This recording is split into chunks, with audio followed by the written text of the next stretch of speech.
بسم اللہ الرحمن الرحیم۔ السلام علیکم بہن بھائیوں، بیٹر بیٹیوں، ویلکم ٹو مائی چینل۔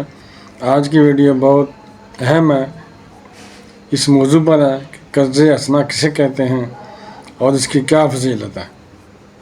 تو بہن بھائیوں، بیٹر بیٹیوں، یہ ویڈیو بہت محنت سے آپ کے لیے بنائی ہے، اس لیے آپ کو چاہیے کہ اگر آپ میرے چینل پر نئے ہیں تو پہلے چینل کو سبسکرائب کر دیں، تو بیل کو دبا کر آل پر کلک کر دیں تاکہ آنے والی میری اچھی سے اچھی ویڈیوز آپ کو ملتے رہیں۔ تو چلیں دیکھتے ہیں اس ویڈیو میں کہ قرض حسنہ کیا چیز ہے اور اس کی فضیلت کیا ہے۔ قرض حسنہ کے لغوی معنی ہے کہ وہ قرض جو واپس نہ لیا جائے۔ اس کی تفصیل یہ ہے کہ آپ نے غریبوں، یتیموں، بیواؤں، مسکینوں، فقیروں، فلاحی کاموں اور دینی کاموں وغیرہ کے لیے جو پیسے، مال اور دولت کی شکل میں اللہ کے راستے میں صرف اللہ کو راضی کرنے کے لیے خرچ کیے، وہ قرض حسنہ کہلاتے ہیں۔ مگر قرض حسنہ کی فضیلت کمال کی ہے۔ اللہ تعالیٰ فرماتا ہے کہ من ذا الذی یقرض اللہ قرضا حسنا فیضاعفہ لہ ولہ اجر کریم۔ ترجمہ، کون ہے وہ جو اللہ کو اچھا قرض دے، پھر اللہ اسے دگنا کر کے واپس کرے گا، اور ان کے لیے جو ثواب ہے وہ عزت والا ہے۔ حالانکہ ہم نے اللہ کے راستے میں وہ مال خرچ کرنا ہے جو ہمیں اللہ ہی نے دیا ہے، اور اللہ فرماتا ہے یہ مجھ پر قرض ہے، میں تمہیں ڈبل کر کے واپس کروں گا۔ ہم کسی کو قرض دیتے ہیں کہ واپس مل جائے گا اتنا ہی جتنا ہم نے دیا تھا، مگر جو قرض حسنہ ہے اس کے متعلق اللہ تعالیٰ فرماتا ہے میں اسے ڈبل کر کے واپس کروں گا، بلکہ ڈبل سے بھی کئی گنا زیادہ۔ ہمارے آقا حضرت محمد صلی اللہ علیہ وسلم ارشاد فرمایا، تم خرچ کرو کہ تم پر خرچ کیا جائے، تم اللہ کے راستے میں دو تاکہ اللہ تمہیں اور دے۔ اللہ کے راستے میں جب خرچ کیا جاتا ہے تو اللہ راضی ہوتا ہے، پھر اللہ بندے کو اور عطا کرتا ہے۔ زکوٰۃ، فطرانہ، صدقہ اور عشر وغیرہ اللہ نے ہی رکھا اس لیے ہے کہ اس سے غریبوں کی مدد کی جائے تاکہ وہ بھی خوشیوں میں شامل ہو سکیں۔ اللہ اگر آپ کو وافر مقدار میں رزق دیتا ہے تو یہ نہ سمجھو کہ یہ میری محنت کا نتیجہ ہے، یہ اللہ کا فضل ہے کہ وہ آپ کو زیادہ دے رہا ہے۔ اس میں غریبوں، مساکین کا بھی حصہ ہے، اور غریبوں کو دینے سے رزق پاک ہوتا ہے اور اس میں برکت ہوتی ہے۔ سرکار صلی اللہ علیہ وسلم فرمایا کہ صدقہ دینے سے مال کم نہیں ہوتا۔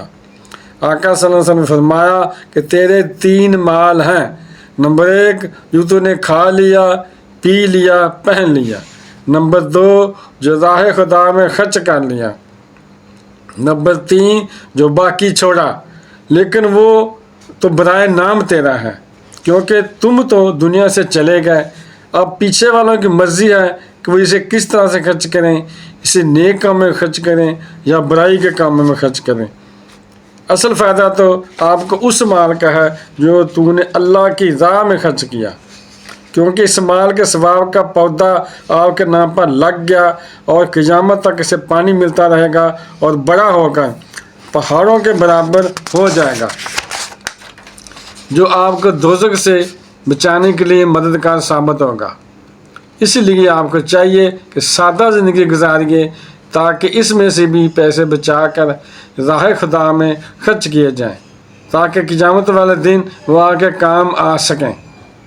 نبی پاک صلی اللہ علیہ وسلم کے سامنے حضرت اسماء بنت ابو بکر صدیق رضی اللہ تعالیٰ عنہا اللہ کے راستے میں خرچ کر رہی تھیں، تو آپ صلی اللہ علیہ وسلم نے فرمایا کہ اسماء اللہ کے راستے میں خرچ کرتے وقت گنا نہ کریں، ورنہ اللہ بھی تمہیں گن گن کر دے گا۔ فرمایا تم اللہ کے راستے میں خرچ کرنے سے کچھ بچا کر نہ رکھو تو جب اللہ تمہیں دے گا تو بے حساب دے گا۔ نبی پاک صلی اللہ علیہ وسلم نے فرمایا اگر میرے پاس احد پہاڑ کے برابر سونا ہوتا، بہت بڑا احد پہاڑ، جنہوں نے اس پہاڑ کی زیارت کی ہے وہ تو جانتے ہیں کہ کتنا بڑا ہے وہ پہاڑ، تو میرا دل چاہتا ہے، سرکار سے فرمایا کہ میرا دل چاہتا ہے 3 راتیں گزرنے سے پہلے پہلے میں اللہ کے راستے میں یہ سارے کا سارا مال خرچ کر دوں، اور پہاڑ کے برابر بھی میرے پاس ہو، تو سوائے اس کے کہ جو میں نے قرض دینا ہے، یعنی قرض لازمی چیز ہے، قرض دینا ہوتا ہے۔ یہ شوق ہے نبی صلی اللہ علیہ وسلم کی سخاوت کا۔ اللہ کے بندو، آپ صدقہ بھی دیتے ہو اس وقت جب آپ بیمار ہوتے ہو، یا کوئی فرد آپ کے گھر کا بیمار ہو جائے، یا کوئی پریشانی آ جائے، تاکہ صدقہ دینے سے مصیبت ٹل جائے یا بیماری ٹل جائے۔ تو یہ صدقہ تو تم اپنے لیے کرتے ہو، اللہ کے لیے تھوڑا کرتے ہو۔ اللہ کے لیے صدقہ تو وہ ہے جو آپ تندرست ہو جب اور مال آپ کے پاس ہو تو پھر اللہ کی راہ میں خرچ کرو، جہاں کہیں اللہ کے راہ میں ضرورت ہو، غریب مسکین کو ضرورت ہو، ان پر خرچ کرو۔ اور جب کوئی پریشانی نہیں تھی اس وقت غریبی کی مدد کرو، بھوکوں کو کھانا کھلاؤ، تو پھر وہ صدقہ اللہ کے لیے ہے۔ نبی پاک صلی اللہ علیہ وسلم نے ارشاد فرمایا، کسی بندے کا اپنی زندگی میں 1 درہم خرچ کرنا مرتے وقت 100 درہم خرچ کرنے سے بہتر ہے۔ یعنی بیماری کی حالت میں یا کسی پریشانی کے عالم میں تندرست ہوتے ہوئے خرچ کریں اللہ کی رضا کے لیے شوق سے۔ کون ہے وہ شخص؟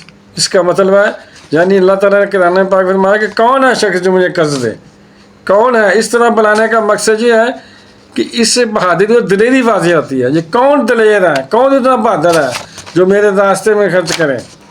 اور قرض کہنا ہے، قرض اس لیے کہا کہ یہ حوصلہ افزائی ہے، قدر ہے بندے کی کہ جو خرچ کرے گا اس میں ڈبل کر کے دوں گا۔ قرض حسنہ 700 گنا تک اس سے بھی زیادہ بڑھا دیا جاتا ہے۔ سورۃ بقرہ میں تفصیل ہے، گندم کے ایک دانے سے جو پودا نکلتا ہے اس میں 7 بالیں ہوتی ہیں، یعنی 7 شاخیں نکلتی ہیں، اور ہر بال میں 100 دانے ہوتے ہیں، تو پھر ایک دانے سے 700 دانے ہو گئے نا۔ اور اس سے بھی اللہ زیادہ بڑھا سکتا ہے، یہ تو مثال کے طور پر ہے۔ اللہ کے ہاں تمہیں ایک نیکی کا بدلہ 100 گنا بلکہ اس سے بھی زیادہ ملے گا۔ 700 تو مثال کے طور پر ہے، اللہ اس سے بھی زیادہ دے سکتا ہے۔ جس نے کسی مقروض کو مہلت دی، تنگ نہ کیا، یا پھر اسے قرض معاف کر دیا، اس کے بدلے میں جنت ہے۔ اللہ کی راہ میں مال وہی خرچ کرتا ہے جس کا مال اللہ کو پسند آ جائے، اسی لیے ہر کوئی اللہ کی راہ میں مال نہیں خرچ کرتا۔ غربا اللہ کی راہ میں زیادہ خرچ کرتے ہیں۔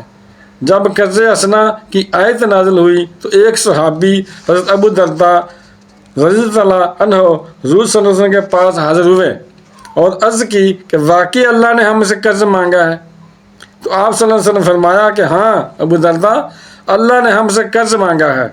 تو اس نے حضور صلی اللہ علیہ وسلم کا ہاتھ پکڑ لیا اور 7 سال چلتے رہے، اپنے کھجوروں کے باغ کے کنارے پر لے گئے۔ 600 کھجوروں کا درخت تھا اس باغ میں، اور پھل پک کر تیار ہو چکے تھے۔ اسی باغ میں اس صحابی کی رہائش بھی تھی۔ کنارے پر جا کر، یعنی باغ کے کنارے پر جا کر دوبارہ صحابی نے آپ صلی اللہ علیہ وسلم سے پوچھا کہ واقعی اللہ نے ہم سے قرض مانگا ہے؟ تو آپ صلی اللہ علیہ وسلم نے فرمایا کہ ہاں۔ تو کہنے لگا یہ باغ میں نے اللہ کو قرضے میں دے دیا، اور باغ کے اندر نہیں گئے، وہیں کھڑے ہو کر اپنے بیوی بچوں کو آواز دی کہ اپنا سامان باندھ کر باغ کے باہر آ جاؤ، اس لیے کہ میں نے یہ باغ اللہ کے راستے میں دے دیا، اللہ کو قرضے میں دے دیا، اب یہ باغ ہمارا نہیں رہا۔ جلدی سے اس کی بیوی سامان اور بچوں کو لے کر باغ سے باہر آ جاتی ہے اور اپنے خامد سے کہتی ہے کہ آپ نے بہت نفع کا سودا کیا ہے۔ تو بہن بھائیوں، بیٹے اور بیٹیوں، اگر آپ کو جو میری ویڈیو پسند آئی ہے تو اگر آپ چینل ابھی تک آپ نے سبسکرائب نہیں کیا تو لازمی کر لیں، اور بیل کا دبا کر آپ پر کلک کر دیں۔ تو ملتے ہیں انشاءاللہ نیکسٹ ویڈیو میں۔ السلام علیکم، خدا حافظ۔